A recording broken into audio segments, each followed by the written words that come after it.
हिमाचल प्रदेश की राजनीति में सियासी दिग्गज कहे जाने वाले पंडित सुखराम के पोते आश्रय शर्मा के कांग्रेस पार्टी में से इस्तीफे के बाद कौल सिंह ठाकुर ने आश्रय शर्मा पर हमला साधा है। एक ही पार्टी में रहकर भी आश्रय शर्मा के धूर्त विरोधी रहे कौल सिंह ने पंडित सुखराम के परिवार को आया राम गया राम बताया है।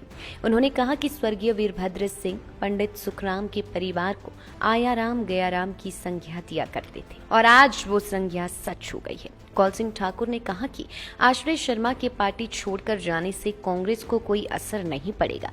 साथ ही में उन्होंने आश्रय को चुनौती दी है कि यदि आश्रय शर्मा चाहे तो द्रंग विधानसभा क्षेत्र से कौल सिंह ठाकुर के खिलाफ चुनाव लड़ सकती हैं। तत्कालीन वीरभद्र सरकार में कैबिनेट मंत्री रहे कौल सिंह ठाकुर ने कहा कि आश्रय शर्मा के पिता अनिल शर्मा पहले नवरात्रि में कांग्रेस पार्टी में शामिल होना चाहते थे और उन्हें कांग्रेस से टिकट देने को लेकर भी चर्चा चल रही थी, लेकिन फिर अचानक में प्रधानमंत्री नरेंद्र मोदी के प्रस्तावित मंडी दौरे से पहले उन्होंने भाजपा में रहने का ही फैसला किया। कौल सिंह ठाकुर ने कहा कि वह नहीं जानते कि आखिर किस दबाव में अनिल शर्मा ने ये फैसला लिया। कांग्रेस के वरिष्ठ नेता कौल सिंह ठाकुर ने आश्रय शर्मा को आड़े हाथों लेते हुए कहा कि आश्रय के पार्टी के बाहर जाने के बाद रत्ती भर का भी फर्क नहीं पड़ेगा। उन्होंने कहा कि साल 2019 के लोकसभा चुनाव में आश्रय शर्मा सबसे ज्यादा मतों के अंदर से हारने वाले प्रत्याशी थे।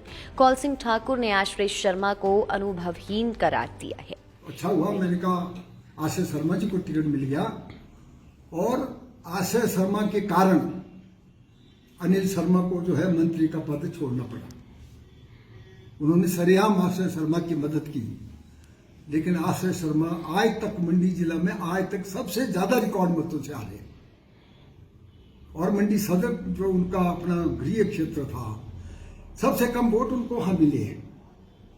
तो इसलिए ये तो मैं समझता हूँ आया राम गया राम हमारे स्वर्गीय वीरभद्र सिंह कहते हैं कि ये परिवार आया राम गया परिवार है, तो ये उन्होंने अब भी साबित कर दिया। पहले ये प्रभारी श्री राजीव शुक्ला जी ने मुझे कहा कि आनंद शर्मा कहते हैं अपने अनिल शर्मा जी कहते हैं कि मैं पहले नवरात्रों को कांग्रेस ज्वाइन करूंगा। मैंने कहा ठीक है, हम स्वागत करते हैं, अगर कांग्रेस में आएंगे स्वागत करते हैं। तो कहते फिर उनको टिकट देना पड़ेगा। मैं कहा दो टिकट, 26 को कहते ज्वाइन करेंगे, 27 को टिकट दे देंगे। हमने कहा दे दो, लेकिन 24 तारीख को ही पता नहीं क्या दबाव अनिल शर्मा पे पड़ा। मोदी जी ने आना था, इंद्र देवता ने इजाजत नहीं दी, देव भूमि हिमाचल के देवी देवता इसलिए लड़ाए थे। बारिश हुई और उनकी जो रैली जो है वो बिल्कुल फ्लॉप होकर के रह गई। कहा 1 लाख नौजवानों को इकट्ठा करेंगे, गाड़ियां पता नहीं उन्होंने कितनी 3200-3300 गाड़ियां लगा दी थी, लेकिन अगर उसमें आधे से ज्यादा जो है अधेड़ लोग थे, उसमें 40 साल से ऊपर ही लोग थे, लेकिन हो गई। उसी दिन फिर अनिल शर्मा ने कहा कि नहीं, हम पूरा परिवार अब भारतीय जनता पार्टी में ही रहेंगे। मैं कहा इनका व्यक्तिगत फैसला है, भारतीय जनता पार्टी में रहेंगे। और आश्रय शर्मा ने ठीक है मेरे चुनाव क्षेत्र से अप्लाई किया था। मैंने कहा लोकतंत्र है, सबको अधिकार है अप्लाई करने का। अब मैं तो चाहता हूं कि अगर वो लड़ना चाहते हैं तो बीजेपी का टिकट लेकर के आए और वहां से मेरे खिलाफ इलेक्शन लड़ लें। मैं तो उनको स्वागत करता हूं, बीजेपी का टिकट लाए और ढंग से चुनाव लड़े।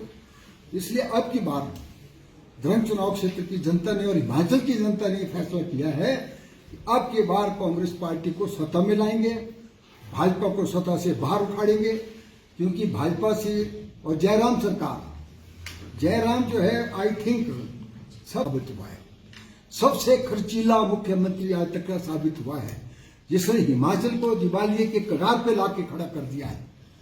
47,000 करोड़ का ऋण था, जिसमें 16 साल बीजेपी के भी थे, 10 साल धूमल साहब के, 6 साल तक कुमार के थे, और इस एक व्यक्ति ने ये 75,000 तक करोड़ पहुंचा दिया। और जब 25 मार्च तक ये जो है 80,000 करोड़ पहुंच जाएगा। दूसरा कहते थे हम ये डबल इंजन सरकार है, डबल इंजन सरकार है।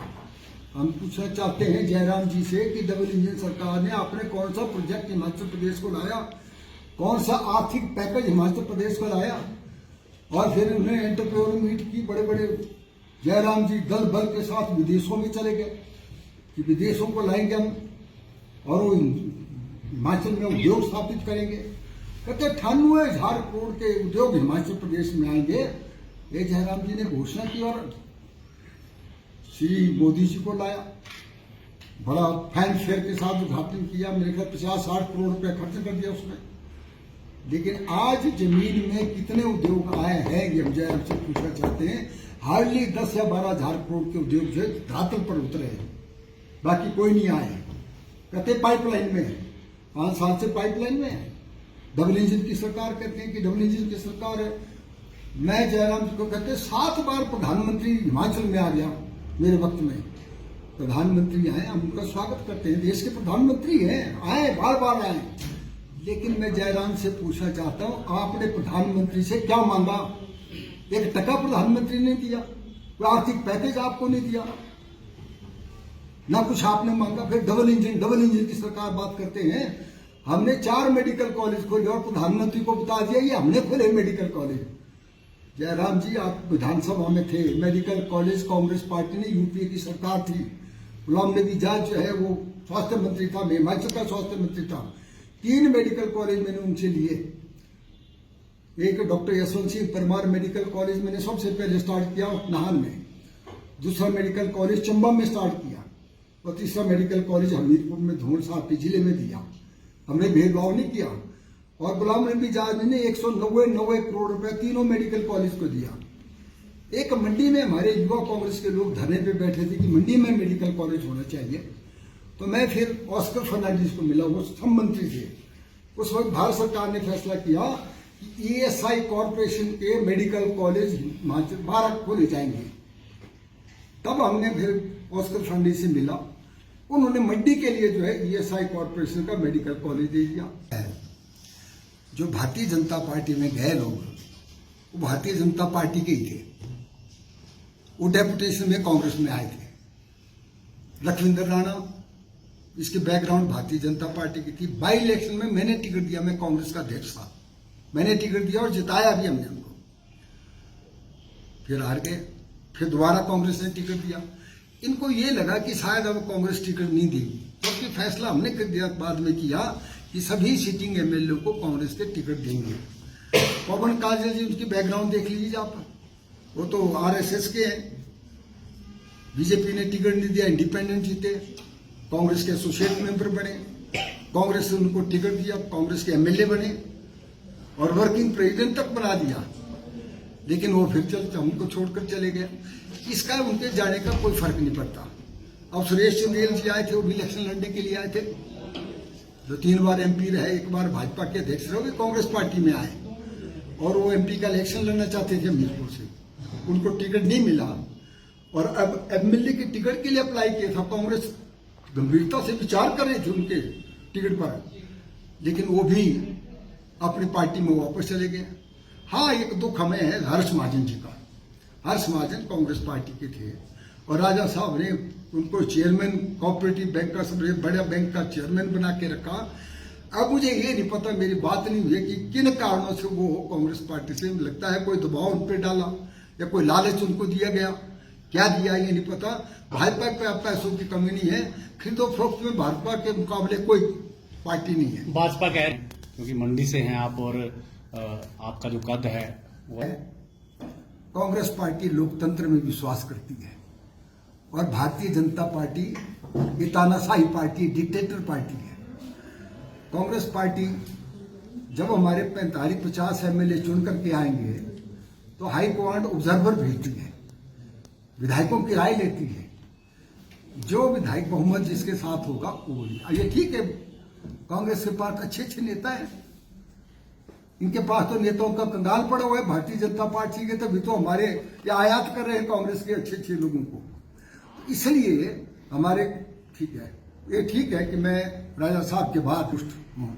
8 बार एमएलए रहा हूँ, 4 बार मंत्री की ओथ ली, फिर मैंने 1 बार मंत्री पद छोड़ा, स्पीकर भी बन गया। श्रीमती सोनिया गांधी की कृपा से 2 बार कांग्रेस का अध्यक्ष रहा। 2012 की सरकार हमने उस वक्त बनाई। इसलिए लेकिन हमारे ये ठीक है, तो ठीक करते भाजपा वाले। कांग्रेस के पास हर जिले में अच्छे नेता हैं। धनीराम सांडल, बिलासपुर में रामलाल ठाकुर है, उन्ना से अपने मुकेश अग्निहोत्री है और उधर से हमीरपुर सुखविंदर सिंह सुप्पू है, चंबा से आशा कुमारी है, और कांगड़ा से जो है हमारे सीनियर लीडर हैं अपने चौधरी चंद्र कुमार है। तो कांग्रेस के पास नेताओं की कमी नहीं है, एक्सपीरियंस्ड, कॉम्पिटेंट और मोस्ट एफिशिएंट लीडर कांग्रेस के पास है, भारतीय के पास चलती है। एक बात मैं और करना चाहता हूँ। देखो आप उत्तराखंड में देखिए, इनका कोई लोकतंत्र है बीजेपी में? मुख्यमंत्री हार गए और मोदी का आदेश आया कि इसी को दोबारा चीफ मिनिस्टर बनाओ, हारा हुआ चीफ मिनिस्टर बना दिया। वहां क्या हुआ? अपने गुजरात में क्या हुआ? मुख्यमंत्री के खिलाफ कोई बगावत नहीं थी, मोदी ने कहा मुख्यमंत्री और सब मंत्री हटा दिए और नई कैबिनेट बना दी, किसी को दोबारा नहीं बनाया। ये लोकतंत्र क्या?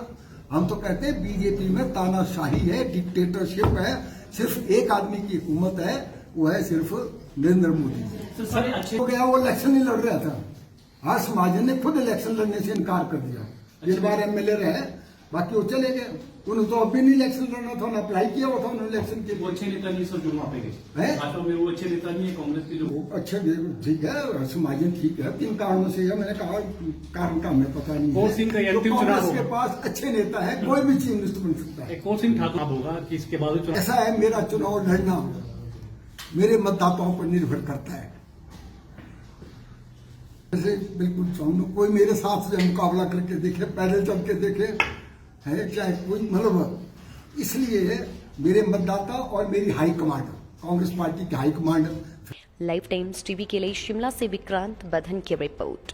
मॉनसून के सुहाने मौसम में हिमाचल की पसंदीदा मारुति कारों पर आकर्षक ऑफर। चुनिए नई ब्रीजा, डिजायर, स्विफ्ट, ऑल्टो या फिर वैगनार। गोयल मोटर्स के जिला शिमला, सोलन, सिरमौर और किन्नौर के हर कोने में सेल्स और सर्विस का विशाल नेटवर्क, आपके घर द्वार पर सुविधाएं। मारुति सुजुकी की गाड़ियों की बुकिंग के लिए संपर्क करें 9317000172 पर।